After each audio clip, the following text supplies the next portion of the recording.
వాక్యం జ్ఞాపకం చేసుకుందాం. యాకోబు రాసిన పత్రికలు మొదటి అధ్యాయంలో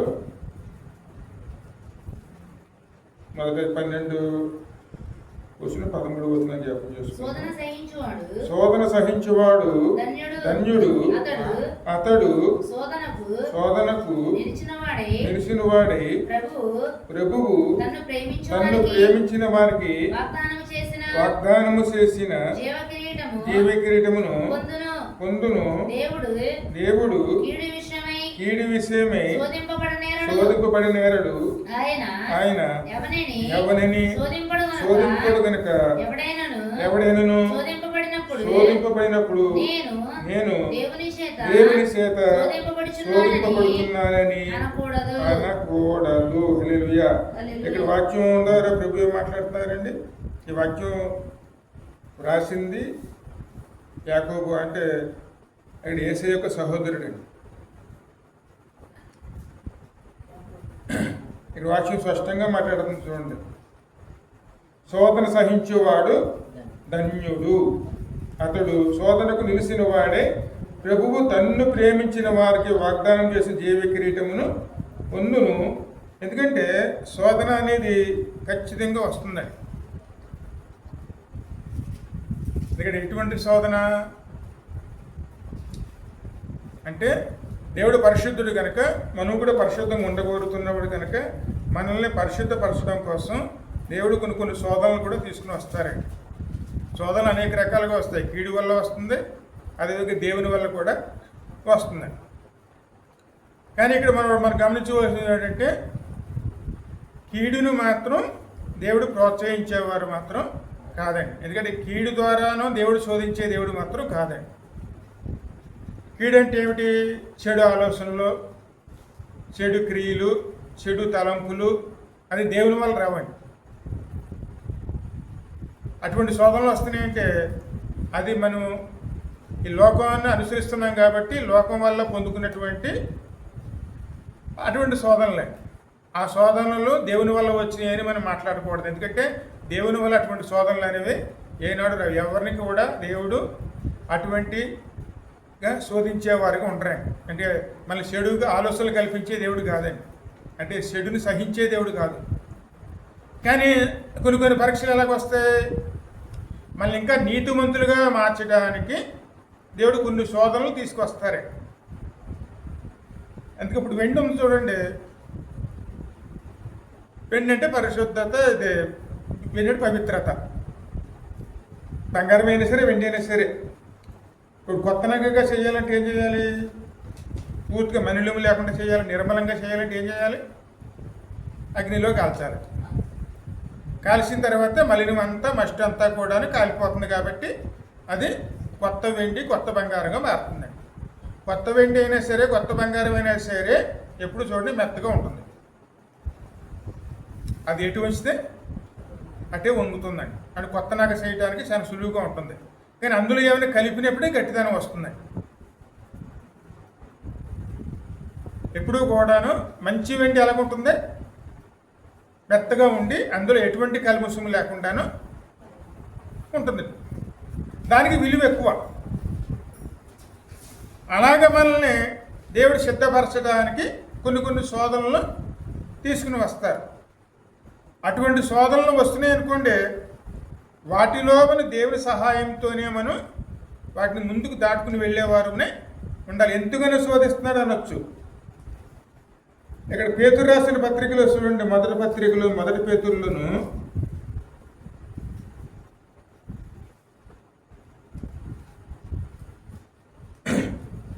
మొదటి అధ్యాయం 13 నుంచి 17 వరకు చదువు. కాబట్టి మీ మనస్సు అను నడుము కొట్టుకుని నిబ్బరమైన బుద్ధి గల వారమై యేసుక్రీస్తు ప్రత్యక్షమైనప్పుడు మీకు దేవుడు కృప విషయమై సంపూర్ణ నిరీక్షణ కలిగి యుండుడి. నేను పరిశుద్ధుడనై ఉన్నాను గనుక మీరును పరిశుద్ధులై యుండుడని వ్రాయబడి ఉన్నది. కాగా మీరు విధేయులకు పిల్లలై మీ పూర్వపు అజ్ఞాన దశలో నీకు ఉండిన ఆశలను అనుసరించి ప్రవర్తింపక మిమ్మల్ని పిలిచిన దేవాడు పరిశుద్ధుడై ఉన్న ప్రకారమును మీరును సమస్త ప్రవర్తన యందు పరిశుద్ధులై ఉండుడి. అంటే మనం ఎలా ఉండాలన్నారైనా? దేవుడు పరిశుద్ధుడు, ఆయన ద్వారా నడుచుకుంటున్నాం, మనం పరిశుద్ధంగా ఉండాలి. ఇక్కడ పరిశుద్ధత అనేది ఏ విధంగా ఉండాలి? సమస్త ప్రవర్తన యందును పరిశుద్ధంగా ఉండాలి. దేవుడు పరిశీలన చేసినప్పుడు మనం ఇక్కడ నిర్మలంగా కనపడాలి. అలా కనపడే విధంగా దేవుడు మనల్ని ఖచ్చితంగా పరిశుద్ధపరుస్తారు. అలా పరిశుద్ధపరుస్తున్నప్పుడు కొన్ని కొన్ని శ్రమలు వస్తాయి. అంటే అక్కడ మస్ట్ తీసేయాలంటే అగ్నిలో వేయవలసిందే. మనలో శ్రమ పోవాలి అంటే ఆ శ్రమలో ఉన్నప్పుడే మనం పాపాన్ని ఒప్పుకోగలుగుతామండి, పాపంలోంచి బయటికి రాగలుగుతాం. కానీ అన్నీ బాగున్నప్పుడు మనం పాపాన్ని ఎడవగలుగుతామండి? కనీసం పాపం ఒప్పుకుంటామా? ఏమాత్రం ఒప్పుకోమండి. దేవుని సన్నిధానం నిలవాలని నిలవలేము మనం. అందుకే కాబట్టి మీ మనసు అను నడుమును కట్టుకుని నిబ్బరమైన బుద్ధి గల వారమై యేసుక్రీస్తు ప్రత్యక్షమైనప్పుడు మీకు దేవుడు కృప అయిన ఇక్కడ కృప ఏమిటి? పరలోకాన్ని తీసుకెళ్తాను నేను వస్తున్నారు, ఖచ్చితంగా మనల్ని ఆయన నడిపించుకు తీసుకెళ్తారు. ఆ కృప ఖచ్చితంగా ఎవరికి వస్తుంది? పరిశుద్ధులకు మాత్రమే వస్తుందండి. అది మన నిరీక్షణ అయి ఉండాలి. ఇక్కడ మనం ఎందుకు పరిశుద్ధులుగా ఉండాలి? రేపు రాబోయేటువంటి ప్రభువుకి వచ్చేటప్పుడు సిద్ధంగా ఉండి ఆయనతో కలిసి వెళ్ళటానికి మనం పరిశుద్ధంగా మనం ఇక్కడ నిలిచి ఉండేవారునే. ఎందుకంటే ప్రయాణం అయ్యేటప్పుడు చూడండి ఖచ్చితంగా స్నానం చేస్తారు అందరూ. ఎందుకంటే అది ఇలా శుభ్రంగా ఉందామని. మరి పరలోకానికి వెళ్తున్నప్పుడు, అందులో దేవునితో కలిసి వెళ్తున్నప్పుడు ప్రతి ఒక్క విషయంలో ఎలా ఉండాలి? మనం కేవలం నిర్మలంగాను ఉండాలి. అందుకోసం దేవుడు కొన్నిసార్లు శోధన తీసుకువస్తాడు. అంటే అది వాక్యంలో చూద్దాం. ఇక్కడ ఆ మాట మీరు కీర్తనలు 66:10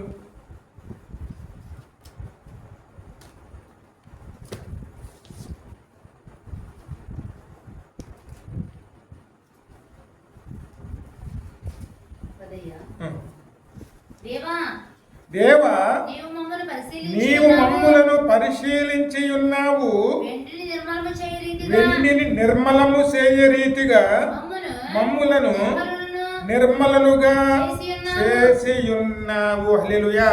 మనం నమ్ముకున్న దేవుడు పరిశుద్ధుడు, అది మాత్రం మర్చిపోకూడదండి. ఎందుకంటే మనం నమ్ముకుని ఆయన మీద విశ్వసించాం కాబట్టి ఆయన ఎలాగున్నారు? ఆయన పరిశుద్ధుడు. ఆయన కోరిక ఏమిటి? మనం పరిశుద్ధంగా జీవించాలని. ఇక్కడ మనం ఎలాగుండాలి? పరిశుద్ధంగా జీవించి. ఎందుకని?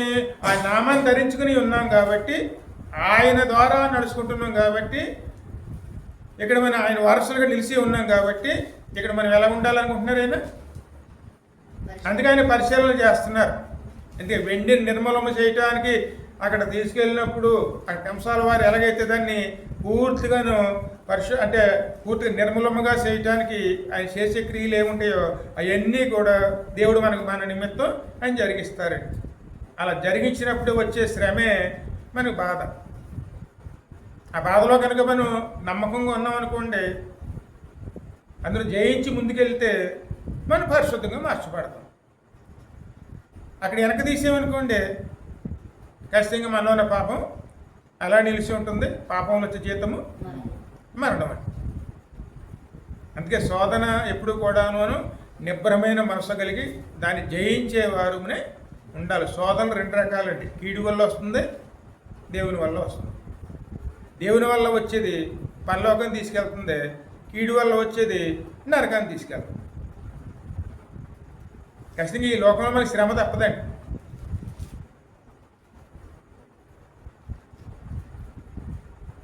ప్రతి ఒక్కరికి శ్రమ వస్తుంది. కీడు వల్ల వస్తుంది, మేలు వల్ల వస్తుంది. మేలు వల్ల వచ్చేది పరలోకం తీసుకెళ్తుంది. ఈ లోకాసుల ద్వారా వచ్చే కీడు వల్ల వచ్చేది మాత్రం నరకాన్ని తీసుకెళ్తుంది. ఇందులో ఏది ఉత్తమం మనకి? ఇక్కడ ఏ శ్రమలు భరించాలండి?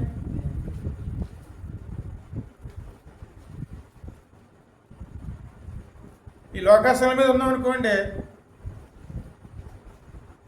ఇక్కడ మనం నిర్మలంగా చేయడానికి వచ్చే పరీక్షలు రావు మనకి. ఎందుకు ఎలాగ పాపంలో ఉన్నాం, ఆశపడతాం కాబట్టి పాపంలోనే మనం మునిగిపోతాం, పాపం ద్వారా నశించిపోతామండి. మీరు పరో చూడండి, తన హృదయాన్ని కఠినపరుచుకున్నాడు, ఆయన కోరికను దేవుడు తీర్చాడు. ఇంకనూ కఠినపరచబడ్డాడు, అక్కడికి ఎర్ర సముద్రం మునిగిపోయే విధంగాను తన హృదయాన్ని కఠినపరిచేసుకున్నాడు. ఆయన ఆశను దేవుడు నెరవేర్చాడు. మరి ఎటువంటి ఆశ కలిగి ఉన్నాం? దేవునితో కలిసి పరలోకం వెళ్ళాలి, ఆయనలో పరిశుద్ధంగా ఉండాలని ఆశ కలిగి ఉన్నామా, లేకపోతే ఈ లోక ఆశలు నెరవేర్చుకోవడానికి మన ఆశ కలిగి ఉన్నాం? ఎందుకంటే దురాశ దుఃఖమునకు చేటు. అందువల్ల ఏమొస్తుందో ఫలితం ఖచ్చితంగా అనుభవించాలి. అందుకే మనలో ఏముండాలి? దేవుని జ్ఞానం. అందుకే ఈ వచనాలు పైన ఉంటుంది చూడండి, మీరు ఎవరికైనా జ్ఞానం కొద్దిగా దేవునిని అడుగుడి. ఏ జ్ఞానం? ఎలా దేవుల్లో నడుచుకోవాలన్న జ్ఞానం అండి. అది మనతో ఉండదు.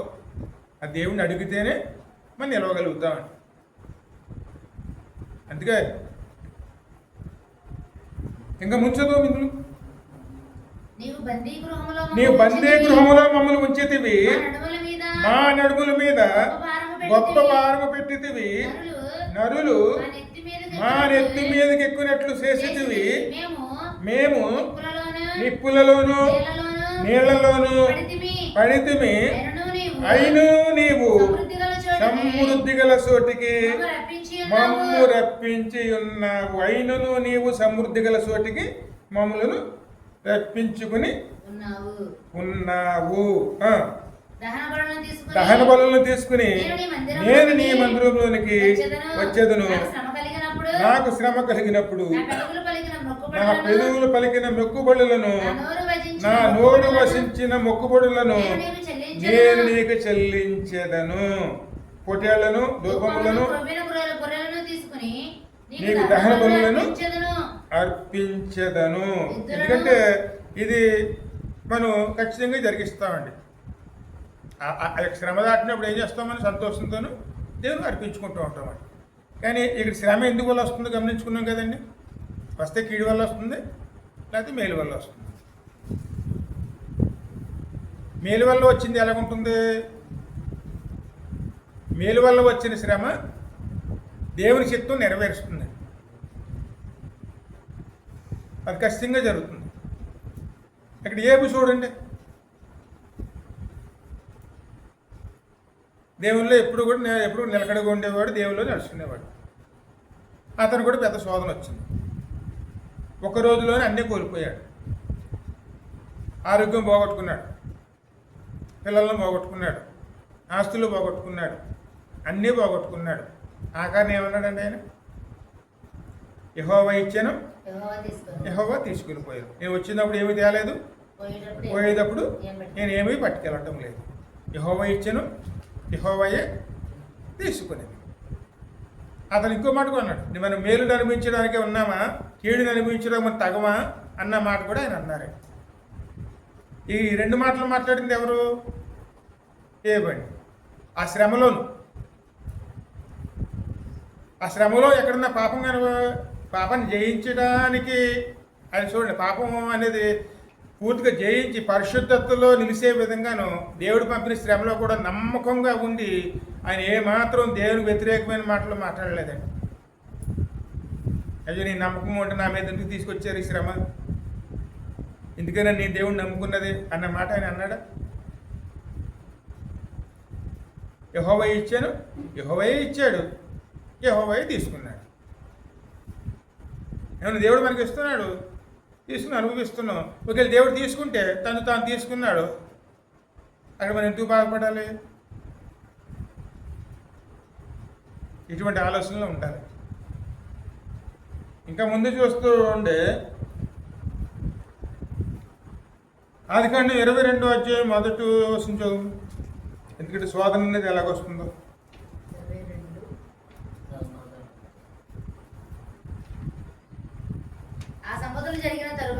ఆ సంగతులు జరిగిన తరువాత దేవుడు అబ్రహామును పరిశోధించెను. ఎట్లనగా ఆయన అబ్రహామా అని పిలువగా అని పిలవగా అతడు చిత్తము ప్రభువా చిత్తము ప్రభువా అనెను. అప్పుడు ఆయన నీకు ఒక్కడై ఉన్న నీ కుమారుని అనగా నీవు ప్రేమించు ఇస్సాకును తీసుకుని మోరియా దేశమునకు వెళ్ళి అక్కడ నేను నీతో చెప్పబోవు పర్వతములలో ఒకదాని మీద దహన బలిగా అతను నర్పించుమని చెప్పాను. ఇక్కడ అబ్రహాం ఎటువంటి స్వాతం తీసుకొచ్చారు దేవుడు? ఇక్కడ 99 సంవత్సరాలు అయితే కానీ పిల్లలు పుట్టలేదు. దేవుని నమ్ముకునే కాడి నుంచి దగ్గర పెళ్ళైన కాడి నుంచి ఒక 50 సంవత్సరాలు పిల్లలు లేరండి. దేవుని నమ్ముకునేవాడికి 10 సంవత్సరాల పిల్లల కోసమే ప్రయత్నం చేస్తూ ఉన్నారు. ఎలాగైతే పిల్లవాడిని దేవుడు ఇచ్చాడు. అంతకు మునుపు ఇంకో పిల్లవాడు పుట్టాడు, అతని పేరు ఇస్మాయిల్. అది దేవుడి చిత్త ప్రకారం కాదు. కాబట్టి దేవుడు ఏమన్నాడు? ఇతను నీ కుమారుడు కాదు, ఇతని వల్ల ఆశ్రయించబడవు, ఇతని ఇంట్లోంచి బయటికి పంపించామన్నాడు.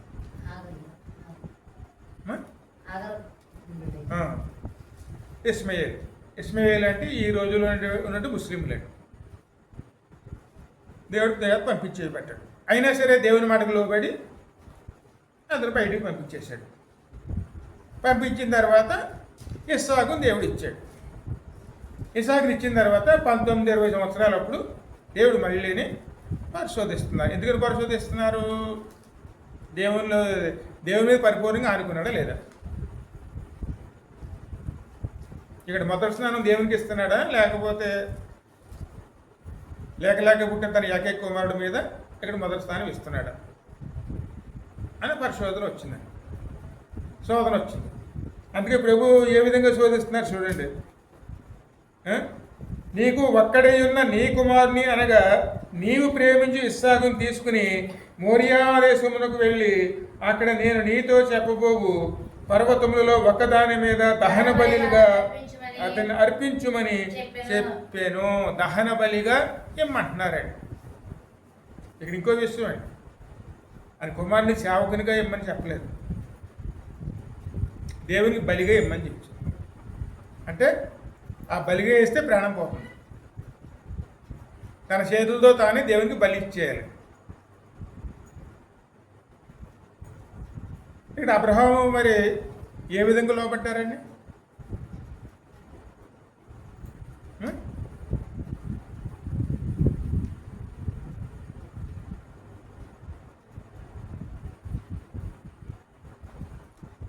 ఇక్కడ మన నష్టపరిస్థితి ఏదైనా ఉంటే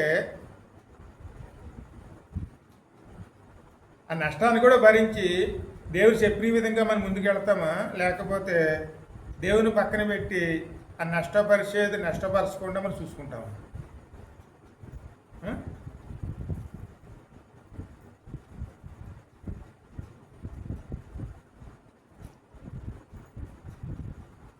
ఆ విషయాలు ఏం చేస్తాం మనం?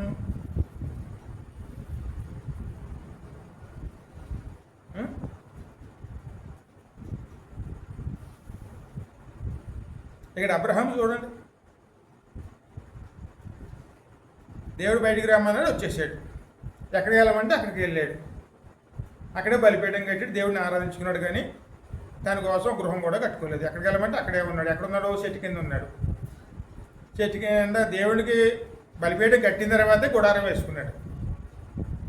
అలా ఎక్కడికి వెళ్తే అక్కడ మొట్టమొదటి బలిపీఠం కట్టిన తర్వాత గుడారం వేసుకున్నాడు. ఎక్కడ శాశ్వత నివాసం అనేది ఎక్కడ కూడా ఆయన నిర్మించుకోలేదు. అంటే పరవాసిగా గుర్తించుకున్నాడు. ఎప్పుడైనా ఇక్కడి నుంచి వెళ్ళిపోవలసిందే అనుకున్నాడు. కాబట్టి దేవుడు ఏం చెప్తే అదే చేసుకుంటూ వెళ్ళాడు. అదే లోతుని బయట పంపించామంటే పంపించేశాడు. అదేవిధంగా ఇస్మాయిల్ని ఇంట్లో బయటకు పంపామంటే పంపేశాడు. ఇప్పుడు తన ఏకైక కుమారుడుగా దేవుడు ఇచ్చిన కుమారుడిని తిరిగి ఇచ్చేయమంటేనే అంటే దేవుడే ఇచ్చాడు. ఇప్పుడు అదే కుమారుడు తిరిగి ఇచ్చేయమన్నప్పుడు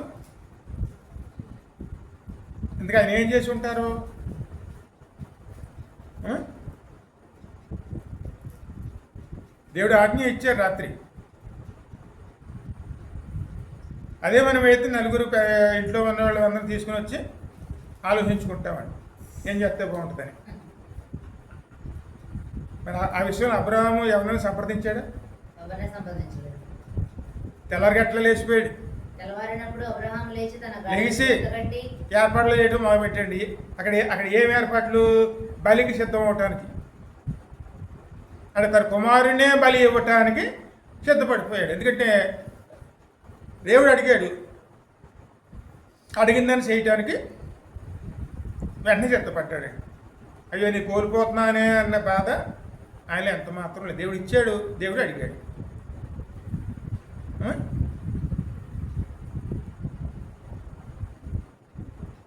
ఎందుకంటే చిన్న ఉదాహరణ చూడండి. యేసయ్య మందిరంలోకి వచ్చినప్పుడు చిన్న భేదవతురాలు వచ్చింది. కుండీలో కానికేస్తుంది. అక్కడ పెద్ద పెద్ద ధనవంతులు ఉన్నారు. ధనవంతులకి కూడా దేవుడే ఇచ్చాడు అవును. ఆస్తిని.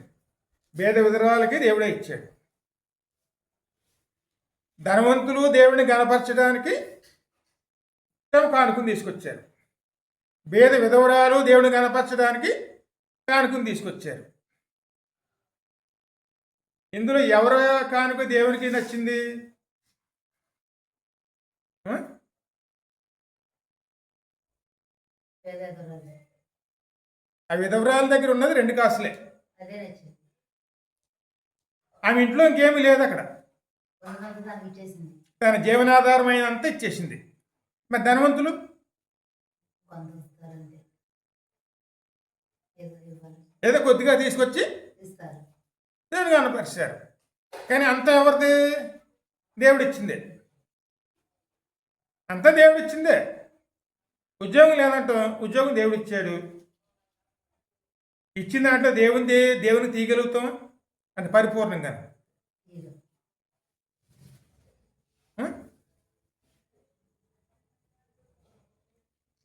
నేను ఉదాహరణ చూడండి. ఒక 50,000 రూపాయల జీతం వచ్చింది అనుకోండి. ఆ యొక్క 50,000 జీతంలోనూ దేవుని దశభాగం ఎంత? 5,000. 5,000 తోడు మన గుండెలో ఏం పడుతుంది? డబ్బుల్లోనే మన ఆలోచన ఎలాగుంటే మరి తన ఏకైక వారసుడిగా వచ్చినటువంటి కుమారుని ఇవ్వాలంటే ఎటువంటి ఆలోచన ఉండాలి? ఆయన విశ్వాసం ఏమిటి? దేవుడే ఇచ్చాడు, దేవుడు అడుగుతున్నాడు, దేవుడు చూసుకుంటాడు. అది దేవుడు ఎలా నడిపితే అలాగే నడుచుకుంటాం. వారసుడిని ఇస్తే వారసుడితో ఉంటాం. వారసుడు లేకపోతే దేవుడు ఎలా నడిపిస్తే అలాగే ఉంటుంది. పరిపూర్ణంగా అనుకున్నాడండి. ఏ మాత్రం 2 ఆలోచనకి అవకాశం ఇవ్వలేదండి.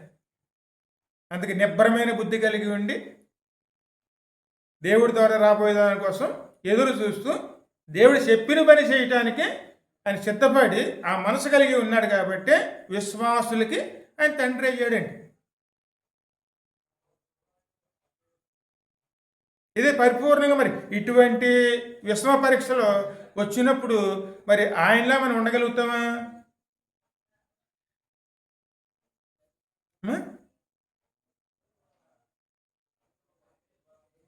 వెంటనే సిద్ధపడ్డాడండి. సిద్ధపడింది వెంటనే ఏం చేస్తున్నాడు ఆయన? అన్నీ రెడీ చేసుకుంటున్నాడు. ఇంకా ముందు చదువు మగడు. తెల్లవారు అబ్రహాము లేచి తన గాడిదకు గంత కట్టి తన పనివారిలో ఇద్దరిని తన కుమారుని రగు ఇస్సాకును వెంటబెట్టుకుని దహన బలి కొరకు కట్టెలు చీల్చి లేచి దేవుడు తనతో చెప్పిన చోటికి వెళ్ళాను. ఇక్కడ ఇంకో విషయం కూడా మనం గమనించాలండి. అబ్రహామునికి ఎందుకలా చేస్తున్నాడు? నిర్మలంగా చేస్తున్నాడు. ఎటువంటి చెడు ఆలోచన అని తనలో లేదని ఖచ్చితంగా ఆయన నడిపింపును ఖచ్చితంగా నెరవేరుతుందండి. ఎందుకంటే ఇప్పుడు అగ్నిలో కాలుస్తున్నాడు. అగ్ని అంటే ఎవరు? పరిశుద్ధాత్మ. అగ్నిలోనే ఇప్పుడు అబ్రహాం కాల్చబడుతున్నాడు. పరిశుద్ధాత్మ లోబడి తను అర్పించుకుంటాడా, లేకపోతే తను వేరే ఉంటాడా? ఆ? నాది అనే విషయంలో అర్పించుకోవాలి. అందుకే ముందు తాను చేయవలసినంత పూర్తి చేస్తున్నాడండి. రెండో ఆలస్యం లేదు. అయ్యో నా కుమారుని ఇవ్వాలి బాధ అనేది లేదండి. దేవుడు అడిగాడు కాబట్టి దేవునికి ఇవ్వాలి. అక్కడ భేద విధరాలు కూడా అంతే. అందుకే మన నమ్ముకునే దేవుడు గనుడు. జీవనం ఆయన ఎలా చూడాలి? నేను హెచ్చైన సాలే చూడాలి. హెచ్చైన సాలే చూడాలంటే అందులో నా నా ఆటో ఉన్న 2 కాసుల్లో కాసిస్తే ఆయన నామాన్ని తగ్గించిన వాడిని అవుతాం. కాబట్టి ఆయన నామం హెచ్చైంది కాబట్టి తాను తగ్గడానికి అక్కడ నేర్చుకుంది, కానీ దేవుని తగ్గించడానికి ఏమాత్రం ఇష్టపడలేదండి. అక్కడ తన జీవనాధారాన్ని అంతా ఇచ్చి దేవుడిని కనపరుచుకున్నది, కానీ అందులో సగం తీసుకుని తను అనుభవించడానికి ఇష్టపడిందండి.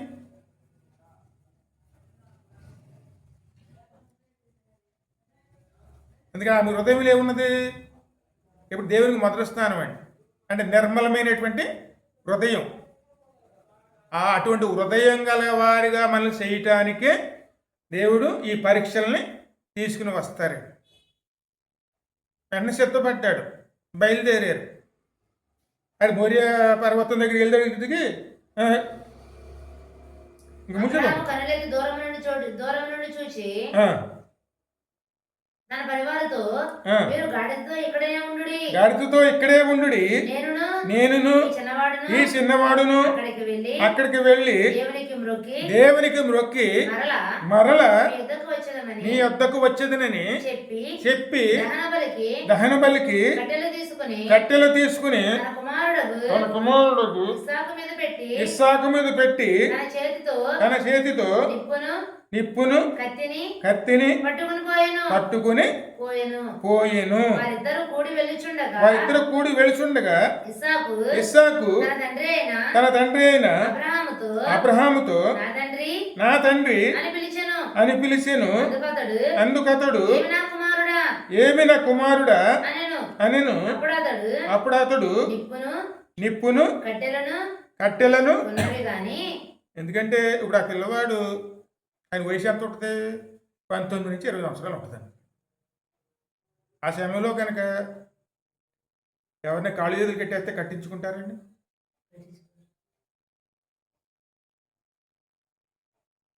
చిన్న వయసులోనే ఊరుకుంటుంది, ఆ వయసు కట్టేస్తే కట్టించుకున్నాడు. కానీ ఆ సందేహం ఏమిటి?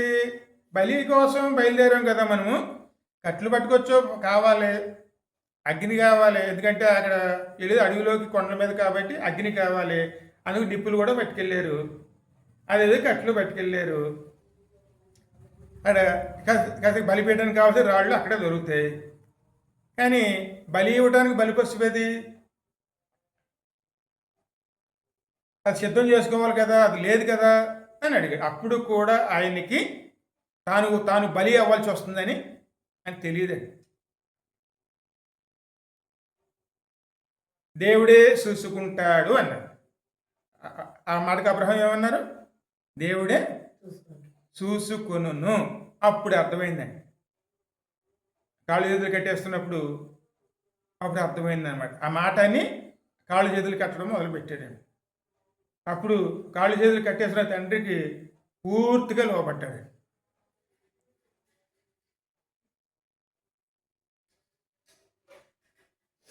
దేవుడు లోకమును ఎంతగానో ప్రేమించి తన అద్వితీయ కుమారుణ్ణి అనుగ్రహించెను. ఇక్కడ అబ్రహాములో ఎవరి స్వరూపం ఉంది? అయితే యెహోవా స్వరూపం అండి. మరి ఆయన ఆ విధంగా బలి కింద ఇవ్వటానికి సిద్ధపడ్డాడు కాబట్టి ఈ లోకానికి పాప పరిహారం కింద దేవుని కుమారుణ్ణి ఇవ్వటానికి కారణమయ్యాడు. అబ్రహాం లోబడ్డాడు, వెంటనే బలికి సిద్ధమయ్యాడు, ఎత్తెత్తాడండి. కిందకి దిగి వరకు కూడాను దేవుడు శోధిస్తూనే ఉన్నాడు. అది చివరి క్షణం వరకును. ఆగు అబ్రహామా అన్నారు. ఇంకా చదువు. అబ్రహాము నా కుమారుడా నా కుమారుడు అనెను. ఆ. అప్పుడు అతడు నిప్పును కట్టెలను ఉన్నవి కానీ దహన బలికి గొర్రె పిల్ల ఏది అని అడుగగా ఆ, అబ్రహాము, నా కుమారుడా, దేవుడే దహన బలికి గొర్రె పిల్లను చూసుకొనునని ఆ, చెప్పాను. అలాగ వారిద్దరూ కూడా వెళ్ళి దేవుడు అతనితో చెప్పిన చోటికి వచ్చినప్పుడు అబ్రహాము అక్కడ బలిపీఠము కట్టి ఆ. కట్టెలు చక్కగా పేర్చి ఆ. తన కుమారుడు ఇస్సాకును బంధించి ఆ. ఆ పీఠము పై ఉన్న కట్టెల మీద ఉంచెను.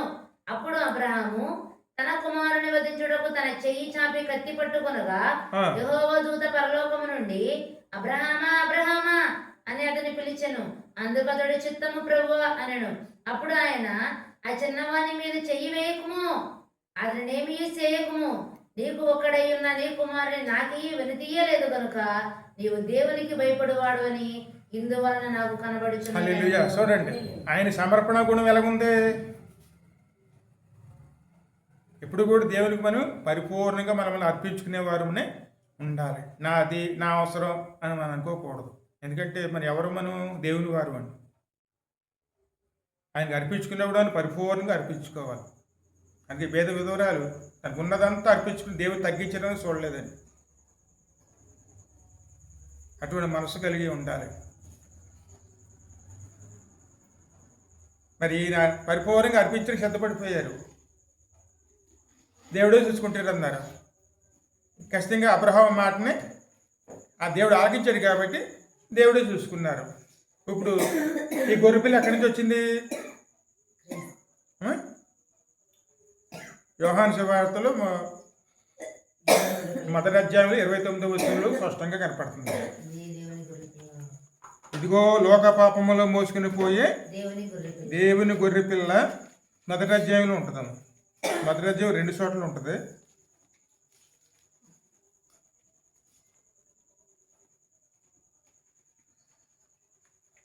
అన్నాడు యోహాను యేసు తన ఎద్దకు రాగా చూసి, ఆ. ఇదిగో లోక పాపమును మోసుకొని పోవు దేవుని గొర్రెపిల్ల, ఆ. నా వెనుక ఒక మనుషుడు వచ్చున్నాడు, ఆయన నాకంటే చాలు చాలు. ప్రభువు. అదేవిధంగా అదే అధ్యాయం 34 వచనం కూడా చదువు. ఈయనే దేవుని కుమారుడు అని నేను తెలుసుకొని సాక్ష్యం ఇచ్చితున్నాను. 36. అతడు నడుచుచున్న యేసు వైపు చూసి, ఇదిగో దేవుని గొర్రెపిల్ల దేవుని గొర్రె పిల్ల అనేను. చెప్పాను. మరి అబ్రహాం ఇందాకేమన్నారు? అక్కడ దేవుడే చూసుకుంటా అన్నారు. అక్కడ ఉన్న అబ్రహాముల విశ్వాసాన్ని ఇక్కడ దేవుడు బలపరిచారండి. దేవుడు చూసుకున్నాడు. అంటే దేవుడి మీద ఆనుకున్నాడు, దేవుడు చూసుకుంటాడు. ఆనుకున్నాడు కాబట్టి ఇక్కడ లోకరక్షకుడి కింద ఎవరు పంపించబడ్డారు? యేసే పంపించబడ్డారు. ఆయన దేవుని గొర్రెపిల్ల కింద పవిత్రమైన బలికి తను తాను అర్పించుకోవటానికే సిద్ధపడ్డాడు. ఇస్సాకు బంధించబడుతున్నప్పుడు కూడాను లోబడ్డాడండి. మరి యేసయ్యను బంధించినప్పుడు మరి ఆయన లోబడ్డారా లేదా ఎదురు తిరిగారా?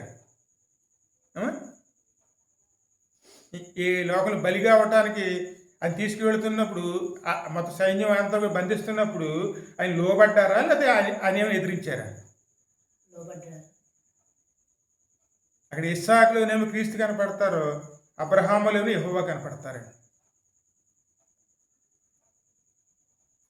అందుకే విశ్వాసులకి తండ్రి ఆయన. అటువంటి విశ్వాసం పరీక్ష వస్తుంది, కానీ ఆ పరీక్షల్లో నిలిచి ఉండి విశ్వాసంతో దేవుని వైపు ఆనుకునేవారునే ఉండాలండి. శోధన సహించేవాడే ధన్యుడండి. అటువంటి శోధనలు వస్తాయి, కానీ ఇంకో రకం శోధన ఉంది. కీడి విషయంలో దేవుడు శోధించడండి. ఈ విషయం మనం గుర్తుంచుకోవాలండి. కీడు ఎలాగ వస్తుంది అనుకోవచ్చు, చెడు ఆలోచనలు, చెడు తలంపులు. మన ఈ పని చేయకపోతే మన కుటుంబం నడదో అని చెప్పి దేవుడు వద్దన్న పని చేస్తూ అందులో ఫలాల మీద కుటుంబాన్ని నడుపుకోవాలని ఆశపడే వారి ద్వారా వచ్చే శోధన, ఆ శోధన వచ్చినప్పుడు అది భరించుతున్నప్పుడు దేవుడు నన్ను శోధించాడు అని అనుకోకూడదండి. అందుకే దురాశకి మరల వేరువబడి అదే గర్భం ధరించి పాపమును కనుక పాపముల జీతాన్ని మనం అనుభవిస్తామండి. అందుకే మనం ఎప్పుడూ కూడాను అటువంటి ఆలోచనలు ఉండకూడదండి. పరిశుద్ధతను భంగపరిచేది ఏది కూడా మనం మా జీవితంలో కొనసాగించడానికి ఇష్టపడకూడదు. దేవుని పనిలోనూ అందరూ దేవుని పని చేస్తున్న వారమే, కానీ దేవుడు ఏం చెప్పారు అది చేయటానికే మనం ముందుకు వెళ్ళాలి. ఇక్కడ చూడండి, మన యెహోషువ గ్రంథం చూడము కొద్దిగా. 7వ అధ్యాయంలో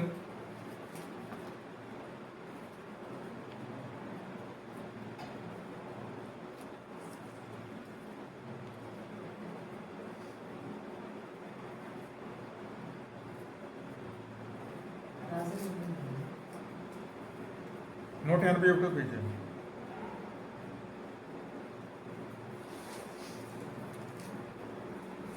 ఎవడు? మొదటి వచనం నుంచి. శపితమైన దాని విషయంలో ఆ, ఇశ్రాయేలీయులు తిరుగుబాటు చేసిరి. ఆ, ఎట్లనగా యూదా గోత్రంలో జరాహు మునిమనుడును ఆ. జబ్ది మనుమడును కార్మీ కుమారుడునైన ఆకాను శపితము చేయబడిన దానిలో కొంత తీసుకొనను గనుక యెహోవా ఇశ్రాయేలీయుల మీద కోపించెను. ఒక నిమిషం. ఇక్కడ దేవుడు ఏం చెప్పారు? ఆ దేశాన్ని వెళ్ళి స్వాధీనం చేసుకోండి అన్నారు. అది దేవుని చేత చేపించబడిన దేశం. అక్కడ స్వాధీనం చేసుకున్నప్పుడు అక్కడ ఉన్న విలువైన వస్తువులు ఏదో తీసుకోవద్దు అన్నారు. అవన్నీ చేపించబడినాయి కాబట్టి మీరు నిర్మూలన చేసేయండి అన్నారు. నిర్మూలన చేయడానికి వీళ్ళందరూ యుద్ధం చేస్తున్నప్పుడు వీళ్ళు వెళ్ళారు. ఆ మాట 6వ అధ్యాయంలో ఉంటాయండి. 6:17. ఈ పట్టణమును దీనిలోనున్నది యావత్తును యెహోవా వలన శపించబడును. రాహాబు అను ఆ, వేశ్యం మనకు పంపిన దూతలను దాచిపెట్టును కనుక ఆ. ఆమెయు ఆమె ఇంట ఉన్న వారందరూ మాత్రమే బ్రతుకుదురు. ఆ, శపించబడిన దానిలో మీరు తీసుకున్నాడలా ఆ. మీరు శాపగ్రస్తులై ఈ శాపగ్రస్తులై శాపం తెప్పించి దానికి బాధ ఇశ్రాయేలు పాలనముకు శాపము తెప్పించి దాని బాధ కలిగేదురు కనుక శపించబడిన దానిని మీరు ముట్టకూడదు. ఎందుకంటే ఇప్పుడు మన ఇల్లు ఉంది, ఇంట్లో మనం పని చేస్తున్నాం, అందులోని వారు మనం ఇప్పుడు మన ద్వారాను ఇంట్లోకి శాపాన్ని తీసుకొచ్చి పెట్టామనుకోండి, ఆ శాపం వల్ల ఇల్లంతా బాధపడుతుందా లేదా?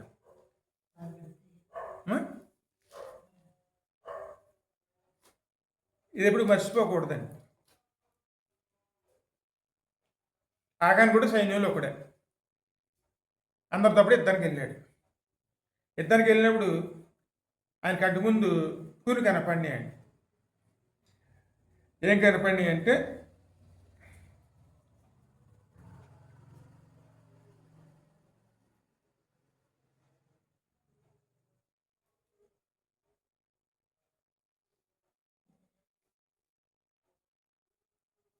కొన్ని పట్టుబట్టలు, అదేవిధంగాను కొంత బంగారము, ఒక నగలోను అవన్నీ కనపడినాయి. ఇతను ఏం చేశాడు? అవన్నీ తీసుకుని పక్కన పెట్టుకుని యుద్ధం జరిగించాడు. నెమ్మదిగా ఇటు తీసుకుని పక్కకు వెళ్ళి తన గుడారంలోనూ వాటిని కప్పెట్టేసుకున్నాడు. కప్పెట్టేసుకుని మళ్ళీ యథావిధంగానే ఏమీ తెలియని వాడి కింద యుద్ధం రంగానికి వచ్చేసాడు. ఈ విషయంలో దేవుడు చెప్పిన దానికి వ్యతిరేకంగాను పాపం చేశాడు. ఎప్పుడైతే పాపం చేసి మళ్ళీ యుద్ధానికి వచ్చాడో అప్పుడు వీళ్ళకి అంతవరకు జయముగా వచ్చేది వాళ్ళకి అపజయం మొదలైంది. అపజయం మొదలవుతుంటోనూ ఇశ్రాయేలు ప్రజల సైన్యం వెళ్ళారు చూడండి, అక్కడికి వెళ్ళిన వాళ్ళందరూ కూడా మరణించారు. ఏదో కొద్దిమంది మాత్రమే అది తప్పించుకోగలిగారు అక్కడ. కానీ వీళ్ళ నమ్మకం ఏంటి? దేవుడే ముందు తోడే ఉన్నాడు కాబట్టి మాకే భయం లేదని చెప్పి ధైర్యంగా వెళ్ళారు. కానీ దేవుడు చెప్పిన వాటిని పక్కన పెట్టేసి ఆకాన్ ఏం చేశాడు? ఆయన యొక్క దురాశ వలన దేవుని విరుద్ధంగాను, అక్కడ దేవుడు చెప్పిన దానికి విరుద్ధంగాను ఆ యొక్క దురాశ వలన శపించబడిన దాన్ని ఇంట్లో తీసుకొచ్చి పెట్టుకున్నాడు. మరి పాపాన్ని ఇంట్లో తీసుకొచ్చి పెట్టుకుంటే పాపం వల్ల వచ్చే ఫలితం ఎలా ఉంటుంది? దేవుని మాటలు మన ఇంట్లో పెట్టుకోవాలా? లోకాన్ని తీసుకొచ్చి మన ఇంట్లో పెట్టుకోవాలా?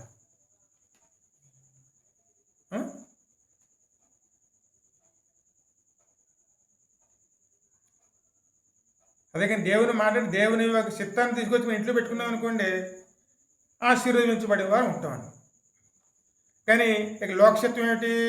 అది సంపాదించుకోవాలి, ఇది సంపాదించుకోవాలని చెప్పి ఆ సంపాదించుకోవటానికి ఏమి చేసినా పర్లేదన్న విధంగా మనం ప్రవర్తిస్తూ ఉంటాం.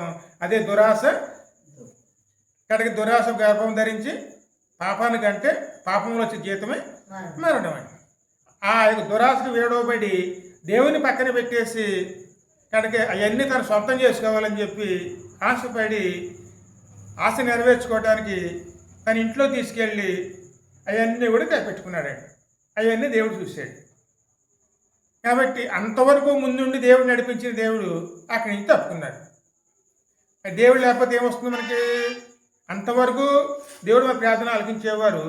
ఎప్పుడైతే మన పాపాన్ని తీసుకొచ్చి ఇంట్లో పెట్టుకున్నామో మన ప్రార్థన దేవుడు ఆలకించడం మానేసినప్పుడు ఆ కుటుంబానికి ఏమొస్తుంది? ఆశీర్వాదం వస్తుందో చేపాలు వస్తాయా?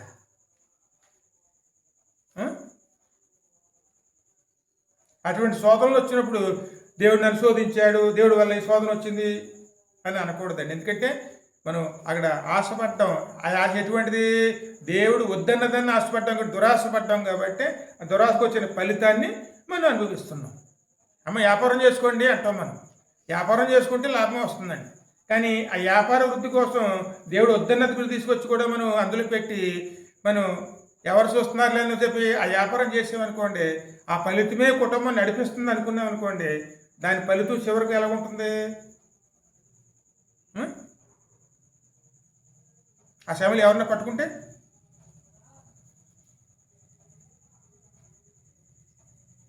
అలా పట్టుకోవడానికి దేవుడు కారణం అవుతాడా? అటువంటి శోధన మరి ఆ శోధన దేవుడు తీసుకొచ్చిందా?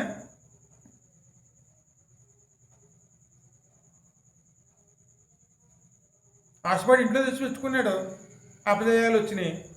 దేవుడు చెప్పాడు మీలో ఒకటి పాపం చేసాడని. ఎందుకంటే యెహోషువ ఏడుస్తున్నాడండి. ఆ మాట కూడా దేవుడే అన్నాడు. 7వ వచనం చదువు అక్కడ. శక్తిమైన అనే విషయంలో ఇశ్రాయేలీయులు తిరుగుబాటు చేసిరి. 7వ వచనం 7:7. అయ్యో ప్రభువా, అయ్యో ప్రభువా, యెహోవా మమ్మల్ని నశింపజేయనట్లు అమోరీయుల చేతికి మమ్మల్ని అప్పగించుటకు ఈ జనులను ఈ యోర్దానును మీరెందుకు దాటించేదివి? ఇక చూడండి, యోర్దాన్ని దాటడం అంటే ఏమిటి? దేవునితో నడుస్తామని మనం సిద్ధపడి మనం బాప్తిస్మం తీసుకోవటం అండి. అంటే యోర్దాన్లో ములిగాం. మనం పాత జీవితం విడిచిపెట్టేసాం, కొత్త జీవితం ఆరంభించాం. ఇప్పుడు దేవునితో నడుస్తున్నప్పుడు మరి పరిశుద్ధులుగా నడవాలా, ఈ లోకాస్తులతో నడవాలా?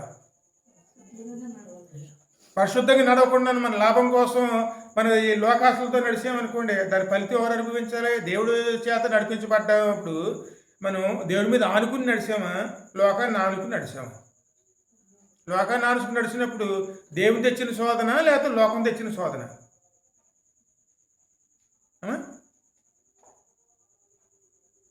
వెంటనే అపజయాలు రావడం మొదలుపెట్టినాయి. ఈ నాయకుడు ఏడుస్తున్నాడండి. నువ్వు ఎందుకు ఏడుస్తావు? ముందు నీ ప్రజల్లో ఉన్న పాపాన్ని నిర్మూలన చెయ్యి, అప్పుడు నీకు తోడై ఉంటాను. చీటీలేయగా ఆకాను వచ్చి బయటపడ్డాడు. ఎందుకు ఈ పని చేసావంటే ఒప్పుకున్నాడు. ఆయన అక్కడ వెళ్ళినప్పుడు అక్కడ కొన్ని వస్త్రాలు కనపడి, పట్టు వస్త్రాలు ఆశపడ్డాను, తీసుకుని పక్కన పెట్టుకున్నాను.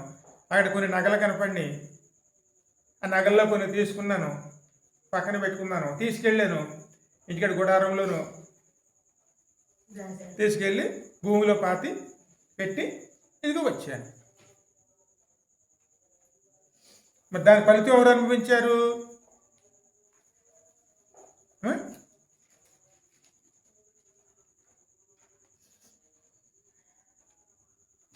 ఎందుకంటే దాని ఫలితం చూడండి.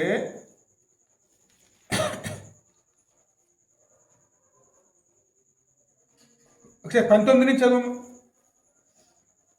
అప్పుడు యెహోషువ ఆకానుతో, నా కుమారుడు ఇశ్రాయేలు దేవుడైన యెహోవాకు మహిమ చెల్లించి ఆయన ఎదుట ఒప్పుకొని నీవు చేసిన దానిని మరుగు చేయక నాకు తెలుపమని నేను వేడుకొనిచున్నానని చెప్పగా, ఆకాను యెహోషువతో, ఇశ్రాయేలుల దేవుడైన యెహోవాకు విరోధముగా నేను పాపం చేసినది నిజము. దోపుడు సొమ్ములో ఒక మంచి షీనాలు, పై వస్త్రములను, 200 తులముల వెండిని 50 తులముల ఎత్తుగల ఒక బంగారు కమ్మిని నేను చూసి వాడిని ఆశించి తీసుకుంటేని, అదిగో మా డేరా మధ్య అవి భూమిలో దాచబడి ఉన్నవి, ఆ వెండి దాని క్రింద ఉన్నదని ఉత్తరమిచ్చి ఒప్పుకొనెను. దూతలను పంపగా వారు ఆ డేరా యుద్ధకు పరిగెత్తి చూసినప్పుడు అది డేరాలో దాచబడి ఉండెను, ఆ వెండి దాని క్రింద ఉండెను. కాబట్టి వారు డేరా మధ్య నుండి వాటిని తీసుకుని యెహోషువ యుద్ధకును ఇశ్రాయేలు యుద్ధకును తెచ్చి యెహోవా సన్నిధిని ఉంచిరి. చూడండి, అంటే దేవునికి మరుగైంది ఏదో ఉంటుందా? ఏది ఉండదు. దేవునితో నడుస్తున్నాం అంటే యోర్దాను దాటడం అంటే బాప్తీసం తీసుకుని దేవునితో నడుస్తున్నాం. నడుస్తున్నప్పుడు మనం దేవుడు చెప్పినట్టుగా నడుచుకోవాలా, ఆ చెప్పించిన దాన్ని మన ఇంట్లో నింపుకోవాలా? అందువల్ల శోధన ఎలాగ వస్తుంది? పాపం వల్ల వచ్చే జీతము మరణం అండి. ఇంట్లో పెట్టుకున్నాడు. ఇంట్లో పెట్టుకున్నప్పుడు ఆయనకు ఒక్కడికే రాలేదండి. ఆ తర్వాత ఇంకా ముందుకు చదివితే చూడండి, ఇంకా ముందు 25 నుంచి చదువు. అప్పుడు యెహోషువ నీవేళ మమ్ము బాధపరిచితివి, ఆ. నేడు యెహోవా నిన్ను బాధపరచుననగా ఆ, ఇశ్రాయేలులందరూ వారిని రాళ్లతో చావగొట్టిరి. ఆ. వారిని రాళ్లతో కొట్టిన తర్వాత అగ్ని చేత కాంచి వారి మీద రాళ్ళను పెద్ద కుప్పగా వేసిరి. ఆ. అది నేటి వరకు ఉన్నది. అప్పుడు యెహోవా కోపోద్రేకము విడిచిన వాడే మల్లుకొనెను. అందులో ఎవరెవరు తెలుసండి? పశువులు, మందలు, బంధువులు, ఇంట్లో వాళ్ళందరూ ఒక కుప్ప కింద వేసి వాటి మీద రాళ్ళతో కొట్టి చంపివేశారు. మరి కుటుంబం ఎందుకు అంతగా మరి అలా దేవు శిక్ష విధించాడంటే, పాపాన్ని తీసుకొచ్చి ఇంట్లో పెడుతుంటే ఇంట్లో ఉన్నవారు అభ్యంతర పడలేదు,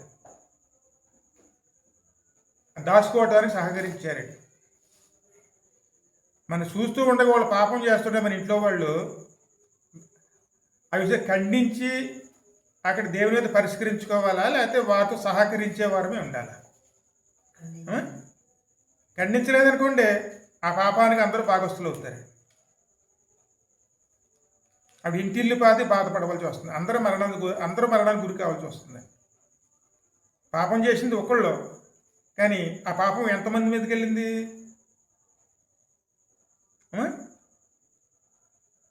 ఖచ్చితంగా అండి. ఇది మనం ఏదో సాధిద్దామని చెప్పి దేవుని విరుద్ధమైన పని చేసి దాన్ని తీసుకుని ఇంట్లో పెట్టుకున్నాం అనుకోండి, అది తెలిసి కూడా ఇంట్లో వాళ్ళు ఖండించకపోతే ఆ పాపానికి భాగస్తుల కింద వారు కూడా మార్చబడతారు. మన ఇంట్లో మరి పాపాన్ని తీసుకొచ్చి కూర్చుకుంటున్నామా, లేకపోతే దేవుని పరిశుద్ధతను తీసుకొచ్చి కూర్చుకుంటున్నామా?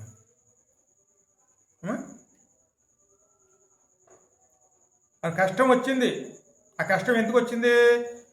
మన దేవుని నిలుస్తామా లేదా అని తెలుసుకోవడానికండి. ఆ శ్రమలో కన్నా దేవునితో సహాయంతో మనం గెలిచి ముందుకెళ్ళామనుకోండి, మన అవసరాలని దేవుడు తీరుస్తాడు. అలా కాకుండా మనం లోకం మీద ఆధారపడి లోకం ద్వారా మనం బాగుపడదామని చెప్పి దేవుని విరుద్ధమైందని తీసుకొని ఇంట్లో పెట్టుకున్నామనుకోండి, అటువంటి ఆలోచన దేవుని వల్ల వచ్చిందా లేకపోతే సాతాను వల్ల వచ్చిందా?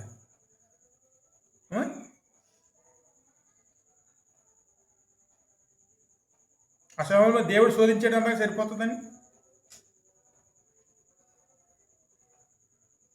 అందుకే ఇక్కడ ఎప్పుడు కూడా మనం దీన్ని మర్చిపోకూడదండి.